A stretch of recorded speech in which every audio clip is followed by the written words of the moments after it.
We will incentivize Ghanaian startups in selected strategic sectors with investment tax credits for the first 3 years of their operations. A flat rate system of duties for all importers will be implemented. Duties in our ports will not be higher than the duties in Lomé, Togo. All goods and services procured by the public sector will first be filled by goods and services produced locally.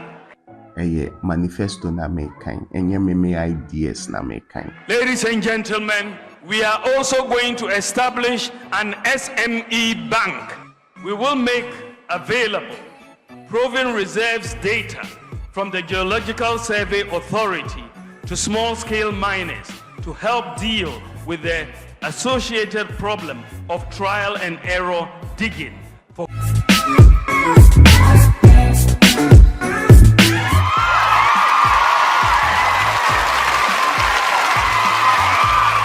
Now it's all about the NPP Manifesto. Yes, on Sunday, the 18th of August 2024, the NPP outdoored, or they launched their manifesto in Takrade, GSTS.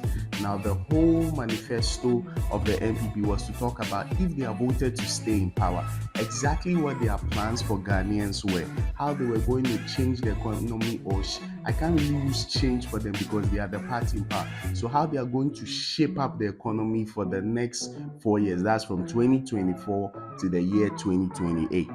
So we are quickly going to break down the things they said. And then I've taken a look at it. Actually, it's a 260-page document. So obviously, we can't share every single thing. So we've picked up some of the main points, and we are going to quickly delve into it. Our tradition, the Dankwa Dombo Buzia tradition, has not only been the vanguard of the rule of law and governance, but also pace setters and drivers of the life-changing policies and interventions. Ladies and gentlemen, if there was any doubt, to believe it is crystal clear from the data-backed account we have given that our overall performance and track record are superior to that of my opponent and his party in virtually every sector. Virtually every sector we are superior. But I believe, as a former president and a proud student of history, he knows that. And that is one part of the reason why he is avoiding a debate. That between 2020 and 2022, we experienced severe challenges triggered by the pandemic, which brought the world and our country to a thundering halt. The world experienced the greatest economic depression since the 1930s, with most countries recording negative GDP growth. Ladies and gentlemen, we have experienced a major economic crisis, and with your support, weathered the storm. Now they talk about offering, Dr. Baumia says in his administration, if he wins, he talks about offering investment tax credits to incentivize Ghanaian startups in strategic sectors during their first 3 years of operation. We will incentivize Ghanaian startups in selected strategic sectors with investment tax credits for the first 3 years of their operations. A flat rate system of duties for all importers will be implemented, bringing predictability and stability on prices of imported goods. We will harmonize port charges to align with the charges in competing regional ports, particularly Togo.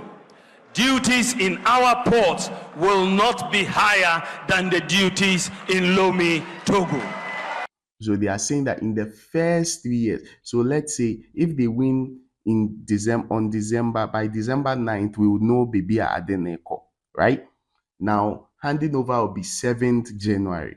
Is it 7? Yeah, I think 7th January. They're handing over. Now, after that, so 2025, 2026, 2027, in those 3 years, he's going to bring tax credits to incentivize Ghanaian startup, which I think is a laudable idea if it is implemented right.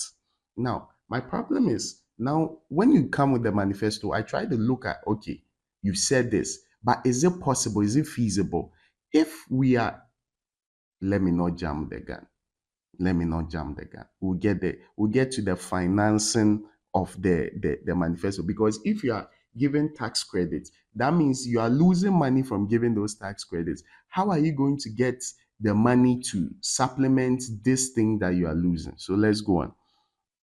It talks about introducing a flat rate for all importers to bring predictability and stability to the pricing of imported goods, which is another laudable thing because Ghana, our prices keep fluctuating because it starts from the import duties. And Dr. Baumia has been going around saying that he's going to make um, bringing goods into Ghana attractive. You know, these traders and they always find a way. So when they realize that the import duties are so high in Ghana, as in Temahabo and Takrady and all those places, they will now move to another country, maybe Togo or Cote d'Ivoire, imports there, and then they will smuggle it into Ghana.